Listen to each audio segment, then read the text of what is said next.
Hey, everybody. Good morning. It is the Morning Mojo. It is Monday. Not only is it Monday, y'all, it's August. Now, I know it was August last week, but it just hit me today that it's August. It is August 4th to be exact, which means August is off and running, whether we're ready for it or not. Around here in Middle Tennessee, the kids are already back in school. Kids don't even like have I don't even know, do kids even really have summer anymore? It seems like around here they go to school, right up until, like first week of June or so, and it's like bam, if they're lucky, they get like 7 weeks of summer. Did you not remember like having like 6 months of summer when you were a kid? I don't know, maybe I'm exaggerating. It felt like that. Anyway, kids are back in school. Hey, for those of us who are grown-ups, school's kinda always in session, isn't it? I've tried to explain that to my kids. I'm like, "Listen, don't gripe." Especially when they were little kids, I'm like, "Listen, don't gripe about the whole school thing, man. At least you do get a little bit of a break during the summer. When you get to be a grown-up, it's every day." So, of course, that's easy for a guy to say who currently is, under a self-imposed sabbatical, so technically I'm clocking in with you guys. This is the gig for the next little bit here. We're going to talk about that a little bit this morning. Hope you're enjoying wherever you are on this fine August morning. Thank you for hopping in here. This is the Morning Mojo. The pages are called The Charging Station, your spot for all things positive and encouraging on the interwebs, on the internets, on the socials. So whether you're hopping in on LinkedIn, over there on the YouTube, or on one of the Facebook pages, hey, thank you for hopping on. Click the subscribe, the like, the follow, whatever the kids are calling it these days. Or maybe even just give us a like and a follow. Hey, there might be some content on there you might want to. You might be want to be a little positive spot in somebody's day and share something positive and encouraging. So I appreciate you being on. Very, very glad to have you this morning. Hi, Sarah. It looks like it's just you and me to kick things off this morning. Hope things are good where you are, dear. So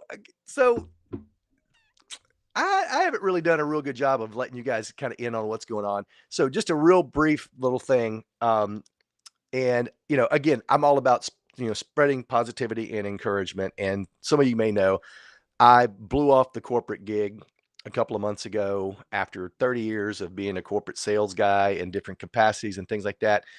So, um, I've got some things that I work in. I've been kind of referring to them as the side hustles because that's kind of, I guess that's the cool thing to call something that you're doing that's not like a steady thing.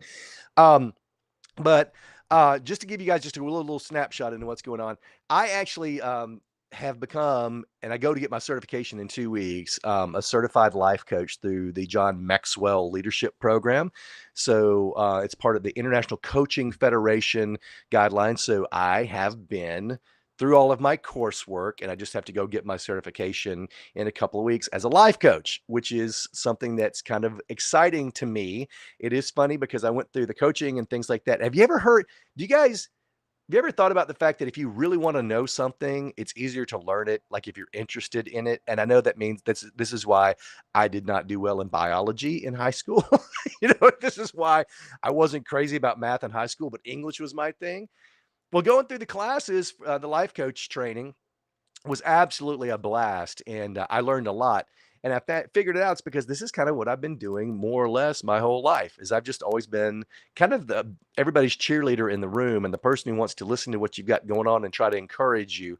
So life coaching is not counseling, but it's like, hey, what have you got going on, and what can I help you through? So that's a really, really exciting thing. And especially for about 20 of the 30 years that I was in corporate, I was usually somebody's boss. And in some cases, I had a lot of people, reporting to me. And I figured out that, you know what, guys? The things that you like in a boss or the people that you've worked for, part of those things that I think that I kind of naturally did is like what I do with you guys. I'm just on here just pouring out positive things and encouraging and trying to help everybody else get where it is that they want to go. So I'm very excited about that. So to kind of get a head start, you guys are gonna be my test subjects this morning. Well, not really. Anyway, but I was thinking about this morning. So, part of what I feel like people have said, you can go on my LinkedIn. I've got recommendations. I didn't just make this crap up. Part of what some people have said that they liked about me as a boss was that I was encouraging. It was the fact that I was very helpful, but most of all, the fact that I was interested in their success. And I think that as a boss, as a leader, as a manager, as a supervisor, if you find yourself in that type of role, you know, if you'll put the people and their goals first, everybody gets what they want. If you help them achieve their goals, whether it's just, getting their sales quota or getting through the day, making as many widgets as they need to, whatever it is.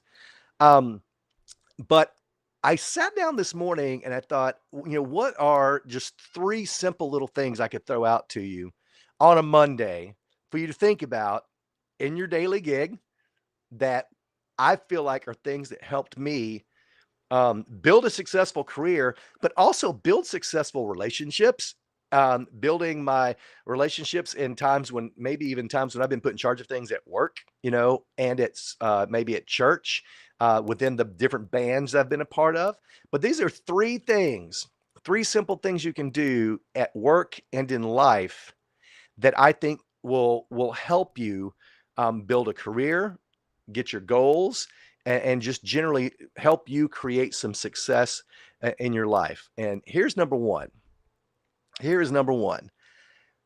Be pleasant.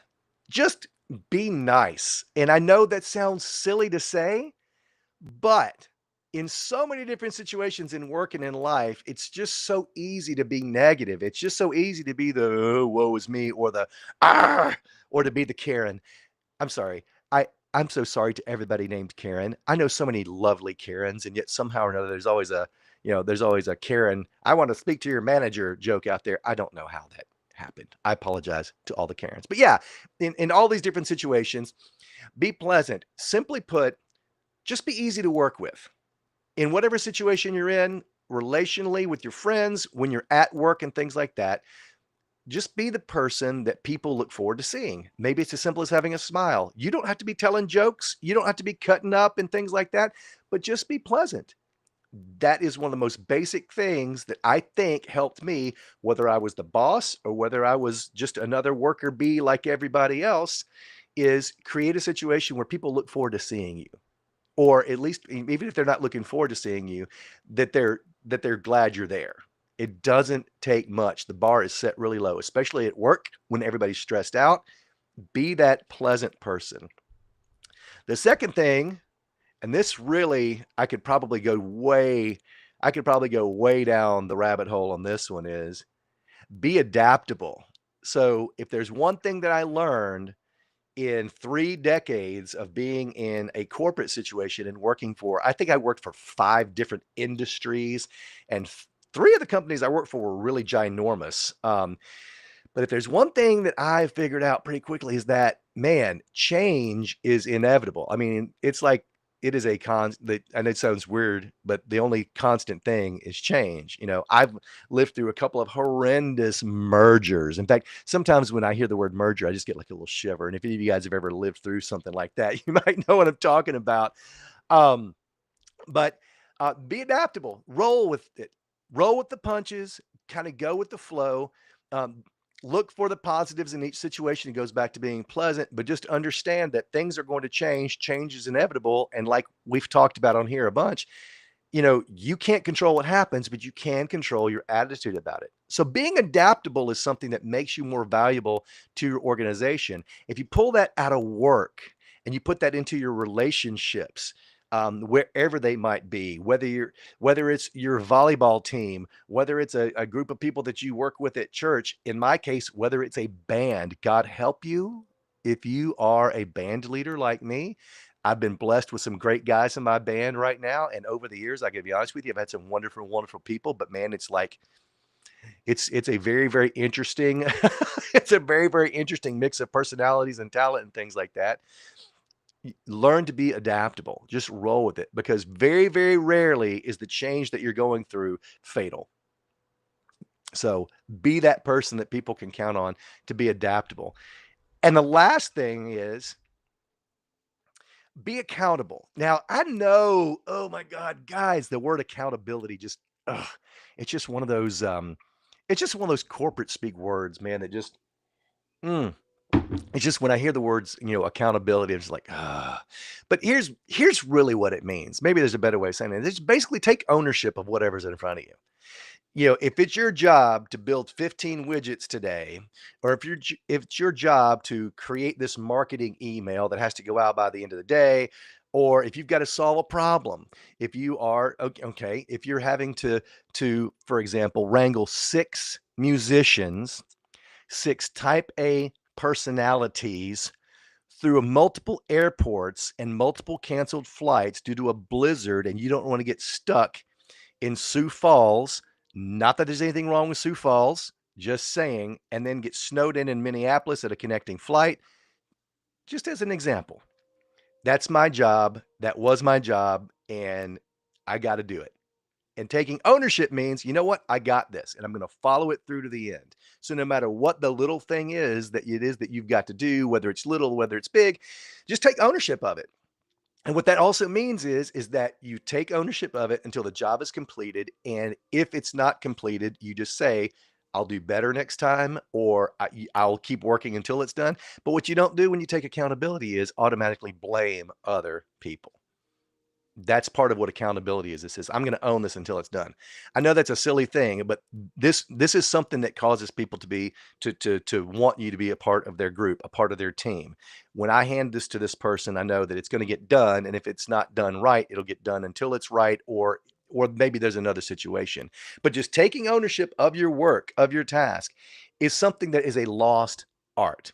I think so many things that we run into in life, people are like, yeah, that's somebody else's job, or that's somebody else's fault. I found myself, guys, this is one of my favorite stories, and I know my kids are tired of hearing it. I went from a fat cat 6-figure job, and um, I I left that job in 2015, and I remember the day. It was like May 20th. It's the first time I've actually ever walked. I mean, like, I'm joking about the fact that a couple of months ago I walked, and I put in a 2 weeks notice. I worked out my 2 weeks notice, blah, blah, blah, whatever. No, I walked like from this job. And I went to work at Lowe's, 13.50 an hour. I was working at the service desk at Lowe's here in Mount Juliet. I loved it. It might have been my favorite job I've ever had. It was wonderful. And on a Sunday afternoon, this kid, I say kid, he was probably in his mid-20s, but this kid comes to me on a Sunday afternoon. He says, hey, I hate to tell you this, but it's your turn to clean the bathrooms. And I'm like, cool. Where's that little cart thingy? And he's like, yeah, really? I'm like, yeah. So, I mean, to me, I'm like, yeah, I had the fat cat office, and I had the company car and had all these things like that. Got sick of that, found myself working at Lowe's, and by God, it's my time to clean the bathrooms. I'm like, I'm gonna clean the hell out of that bathroom. And I did. And I was very thankful that it was a Sunday, not a Monday when all the contractors had been in there. But I digress. I digress. Took ownership of the job. I killed it. And I ended up doing the bathrooms every Sunday that I worked, just because this kid knew I wouldn't gripe about it, and he knew that it would get done right. Accountability. Just own the task. Guys, I know that's like 3 really, really simple things. Um, be pleasant, be adaptable, and be accountable. I know it's just 3 simple little things, but I do believe that these are the things that will help you in whatever facet of your life that you're running into this week. And I think it's a good way to build a career. It's a great way to build long-term relationships, and whatever your endeavor is. So there you go. There's a nickel's worth of free advice, as they say. So there. Look. Now I'm your life coach. How about that? Anyway, that's all I had for you this morning. Just a little something to think about. I'm going to hop in the chat real quick. Hey, and thank you guys for putting stuff in the chat. It's a little hard for me to see all the time. Hey, Adam. Hey, Rick. Got some familiar folks in here. Good to see you guys this morning. And if you're watching this later, throw your stuff in the chat. I usually, by the end of the day, will get a chance to kind of run back through the chats. If you got questions, or if you got anything, you got anything to say, if you got something you'd love for me to cover on one of our morning mojos, let me know. This ain't about me. This is about you. I take this very seriously, even though it's not my job, but I want to start your day off on a positive note. I want to give you some positive mojo, something to get going into your day. And I appreciate you guys hopping on. So no matter when you're watching, Put your comments in here if you want to. Thank you for joining. Share this out in case you think somebody needs a positive word today. There we go. There we go. Adam says, here we go. I love this. Oh, look out. You didn't know it was coming on here. Whatever you're asked to do it the best you can. Your dad was a great man. Yep. Anything you can do it to the best of your ability. That's right. So before we get out of here, one of the things we do in the Morning Mojo is I'm going to pray for you as you guys head out into your day. So if you're not particularly religious, don't want to offend anybody, hey, you can hop off now, come back and join us. Hope to see you again later this week. But at this point, I'm going to pray for everybody on here and everybody who's watching later. God, I thank you so much for our group of folks that we have here. I thank you for our online community, those who are just joining, those who've been here for a while, and those we haven't met yet. God, I thank you for the technology that allows us to all communicate across the thousands of miles around the planet. And God, I thank you so much. Um, I thank you for the spirit of community that we've been able to learn to develop as human beings, even when we haven't been able to see each other face to face. I thank you for everybody who's watching right now and everybody who'll watch later. I ask you to bless them in their lives, bless their endeavors this week, Lord. Help smooth over the cracks that they've got that are going on, and help inspire each of them um, to look to you as their hope, as the author and finisher of their faith. God, I ask all these things in Jesus' name. Amen. All right, guys, that's your Morning Mojo for Monday, August 4th. God, I cannot believe. What's up, Clint? All right, you're probably okay. When you're behind by about 10 or 15 minutes. So I just said, what's up, Clint? And you won't see that until the end, but okay. Anyway, hey, thank you guys for hopping on. Have a great day. Everybody take care of yourselves. And remember, hey, I love you. God loves you. There's nothing you can do about it. Peace out.